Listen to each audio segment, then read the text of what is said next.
নমস্কার, আমি প্রকাশ মল্লিক। আমি ৩৯ বছর ধরে হোমিওপ্যাথি চিকিৎসার সঙ্গে যুক্ত আছি। নানা রকম জটিল রোগের চিকিৎসা করি এবং তার সঙ্গে যেমন ক্যান্সার, হাঁপানি, যৌনরোগ, চর্মরোগ, হৃদরোগ এবং যে রোগ সারে না, যার তথাকথিত অর্থে কোনো চিকিৎসা নেই, সেগুলো আমাদের কাছে আসে এবং আমি সাফল্যের সঙ্গে সেগুলো কিছুটা হলেও ভালো রাখতে পেরেছি। পুরোপুরি ভালো করতে পারছি না, কিন্তু তাদেরকে স্বাভাবিক জীবনযাপনের জন্য তৈরি করতে পারছি।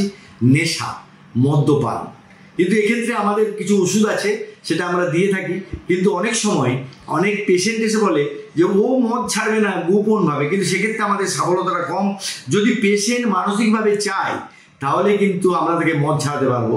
যদিও তাতে মদের প্রতি তার আকর্ষণ থাকে, আমাদের ওষুধ দিয়ে আমরা সেই মদটাকে কিন্তু তাকে তাড়াতে পারবো। এবং অবশ্যই তাকে মানসিকভাবে চেষ্টা করতে হবে এবং ওষুধটা খেতে হবে, তাহলে তার মদ ছাড়ানো সম্ভব। কিন্তু বাজারে যে মদ ছাড়ানোর ওষুধগুলো পাওয়া যায়, সেই ওষুধগুলো দেখবেন বাথরুমে অনেক বেশি বিজ্ঞাপন।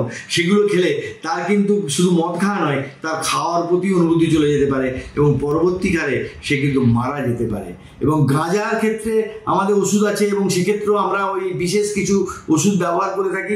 গাঁজা নেশা তাড়ানো সম্ভব, মদ নেশা তাড়ানো সম্ভব, কিন্তু সর্বোপরি পেশেন্টকে চাইতে হবে আমি মদটা ছাড়বো, সেটা নাহলে সংসার নষ্ট হচ্ছে, তার শরীর খারাপ হয়ে যাচ্ছে, সে ক্যান্সার, লিভারের সিরোসিস অফ লিভার হয়ে মারা যাবে। তার যদি মৃত্যু ভয় থাকে এবং তার সঙ্গে হোমিওপ্যাথি চিকিৎসার সঙ্গে যদি আমরা ব্যবহার করি, তাহলে নেশার হাত থেকে রক্ষা পাওয়া সম্ভব হোমিওপ্যাথি চিকিৎসার মাধ্যমে। অবশ্যই পেশেন্টকে কিন্তু ভাবতে হবে আমি মদ ছাড়বো। এই গোপনভাবে লুকিয়ে লুকিয়ে ওষুধ খেলে সেক্ষেত্রে সফলতা, কারণ ওষুধটা আমরা বেশি করে দিতে পারি না এবং তাতে করে এই পেশেন্টের দীর্ঘস্থায়ীভাবে অনেক দিন সময় লাগে। নচেত কিন্তু নেশাগ্রস্ত রোগীদের সুস্থ করার ক্ষেত্রে আমাদের চিকিৎসা অনেক বেশি সফলতা অর্জন করতে পারে। নমস্কার।